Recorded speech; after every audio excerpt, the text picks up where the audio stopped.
Hey, what's up guys, Mithyc here, and today we're back with a new Hearts of Iron 4 tutorial. This time I'm going to be showing you guys an exploit to do with Spain to make it the most powerful nation in the game. More powerful than the Soviets, more powerful than the Germans. And so, let's go ahead and get into the game. Okay, so some of you might be wondering, well, why would I want to do this? And the real answer is, why wouldn't you? The other answer is mainly because this is really useful, because this is best played in a multiplayer setting. However, you can do it in single player, and you'll see what I mean. It abuses literally every part of the game, so I'd recommend going down your industry for research, support weapons, electronic engineering, and construction 1. Then what I like to do is do that, do that, destroy all of these, because we want to make subs, because subs are really good now. Put that all on subs.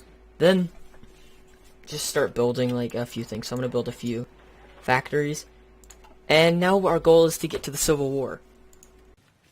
So when the Civil War happens, you want to make sure that you haven't set out your planes, because your goal is to stay at the strongest possible position you can be at.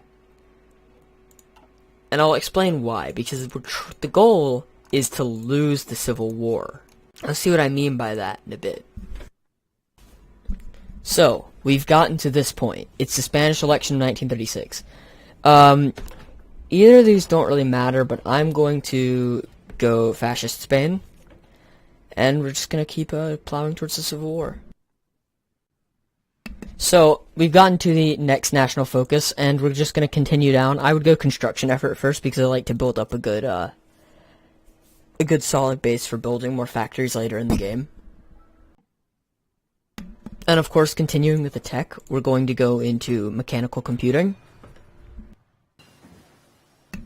And then, what you want to do is you want to find something else to research with your next research slot. I'm going to go with a tank. Don't go for doctrines. So, with your research, don't go for any military doctrines, and don't go for either concentrated or dispersed, and you'll see why in a bit. Next, I'm going to go down basic machine tools for my third research slot, and now that I can modify the government, I'm going to go to war economy. Even though it's going to be removed when the Civil War happens, it'll still allow me to build stuff a lot faster, and I'll be able to get this factory out. Alright, so the Civil War's happened. Now, you decide which side you want to go on, and then you choose the other side. So, I want to play as the fascists, so I'm going to go the People's Army. If you want to play the People's Army and be the commies, you click the nationalists. So, I'm going to click this, and basically what I'm going to do now is my goal is to set this up so there is as little possible resistance for the people I want to play. So we're going to give it up to the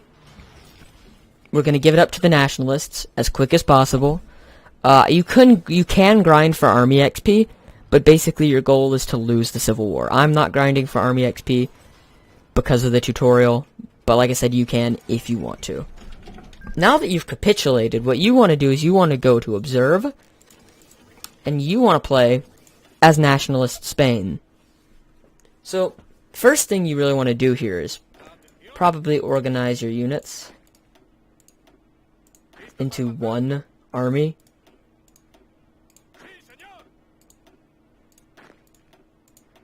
Actually, wait for them all to die away. Yep, there we go. So next, we're gonna do this. Alright, so, first things first, we gotta deal with all this production. So, let's trash this. You can really set up the production however you want. I'm going to set it up the way I usually do.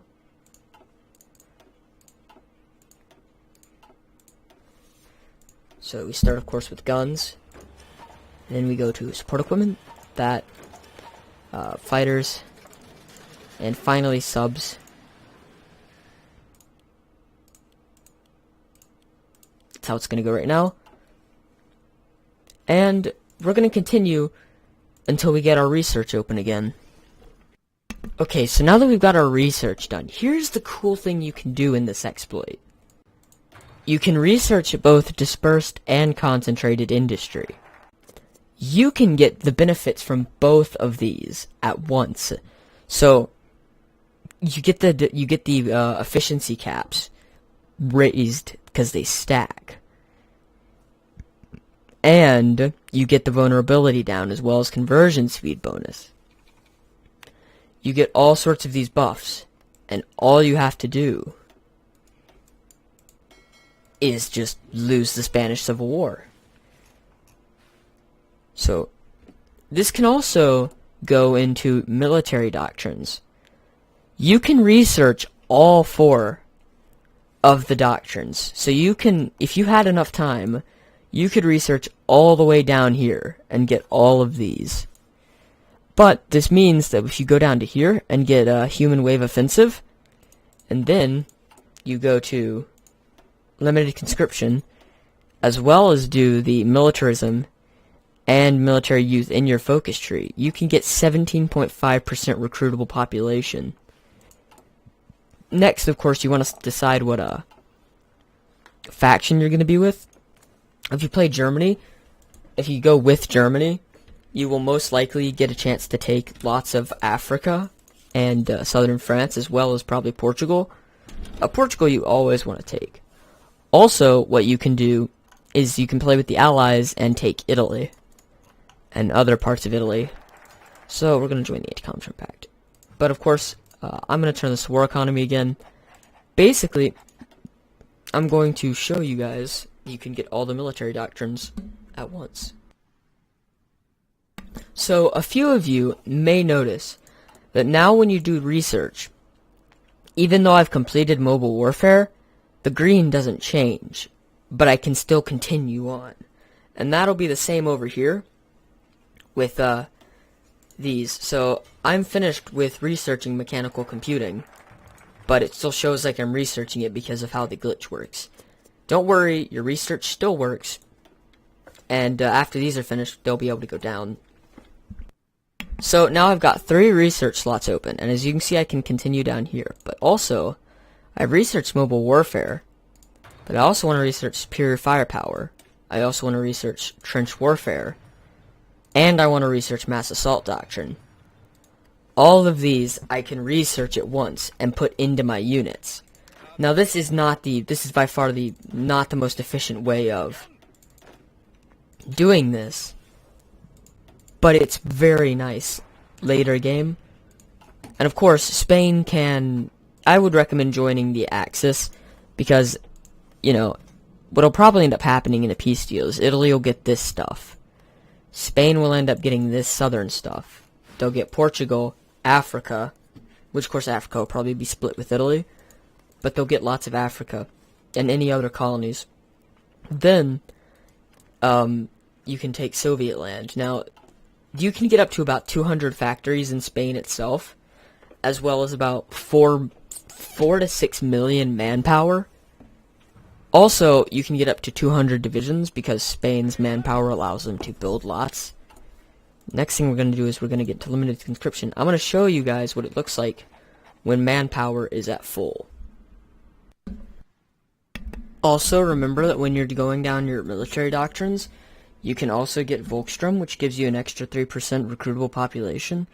I did try to cheat the research so that I could show you guys maximum manpower, but unfortunately the cheat basically glitched, so I'm just going to have to show you the manpower with only militarism, military youth, and limited conscription. However, that should be enough for you guys to understand just how much Spain can get at its peak. Because you would have already put like maybe 1 million manpower towards divisions. So this will probably be, this will be a rough estimate, just a small flex of Spain's true power. So, in conclusion, using this method of losing the Civil War, you can abuse the game by researching all of the military doctrines at once, as well as getting dispersed and concentrated industry. This is extremely overpowered. Also, due to your ability to get all the military doctrines, you can get Volkstrom and Human Wave Offensive, which give you plus 8% recruitable population to your already 7%. So that's 17.5 in total, with limited conscription, military use, militarism, Volkstrom, and Human Wave Offensive. It's 1938. I have 38 factories. That's not the best, but I have 1 million manpower and 15,000 guns. So already I can get 10 divisions.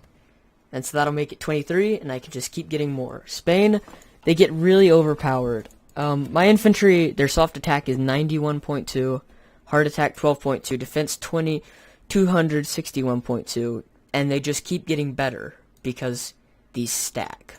So you get better planning, you get better organization, even better organization. Everything gets much better for you if you have both of these. Anyway, guys, I hope you enjoyed. I hope this becomes useful, and I hope Paradox doesn't find this for a while because it's pretty good. If you use this in a multiplayer game, people are going to get really shocked by how good your divisions are. In comparison, let's take a quick look at the German divisions. They have a combat width of 18, so let's go ahead and... We can't do that, but they have a soft attack of 72.0, hard attack of 11.2, a defense of 238.1.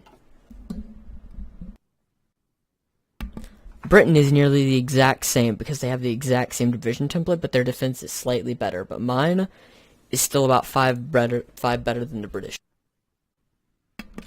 And the Spanish units are far superior to the French units, who have a soft attack of 69, hard attack of 10.2, and a defense of 204. In conclusion, it's 1938, and Spain has the strongest infantry divisions in the game, and they keep getting stronger every single time you go down one of these doctrines. These divisions will just snowball into superiority over anyone they face. So I hope this is useful for you guys. I hope you enjoy. Remember to like, comment, subscribe, and Mithyc out.